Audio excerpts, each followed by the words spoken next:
قسما بالله احنا بقينا عايشين في زمن الرويبضة. عارف انت الرويبضة؟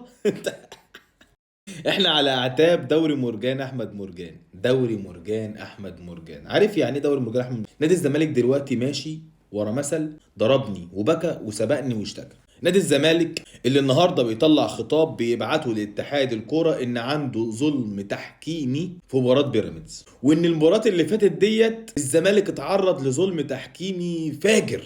باذنك يا كابتن احنا عاوزين بس الايه؟ ظلم ايه؟ ظلم ايه؟ ظلم ايه؟ بس ظلم ايه؟ ظلم ايه؟ ظلم ايه؟ فاهمين انتوا بتقولوا ايه؟ الزمالك هو اللي مظلوم؟ يا نهار اسود، امال النادي الاهلي يعمل ايه في نفسه؟ امال الاهلي احنا نعمل ايه في نفسنا؟ يعني انت كزمالك مظلوم، انا بقى اعمل ايه في نفسي؟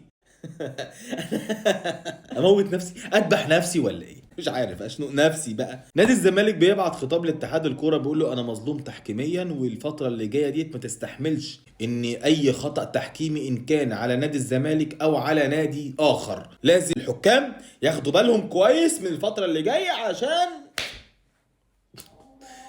تقول الله ده نادي الزمالك. طب نيجي على النادي الاهلي. انا الغريب بقى في نادي الاهلي اللي انا مستغربه ان نادي الاهلي لغايه دلوقتي ما بعتش شكوى ولا عمل تظلم ولا عمل بعت خطاب ولا طلع بيان ولا اي حاجه. نادي الاهلي اللي كل مباراه ليه لاعب بيقع في الارض بياخد 5 دقايق 10 دقايق، اللاعب تاني بيقع عند الحارس المرمى بيضيع وقت، حكم المباراه نفسه بيضيع وقت، ضربه جزاء لينا ما تتحسب. حاجات غريبة بنشوفها، والنادي الأهلي ولا طلع قرار ولا طلع بيان ولا هش ولا نش ولا عمل أي حاجة خالص.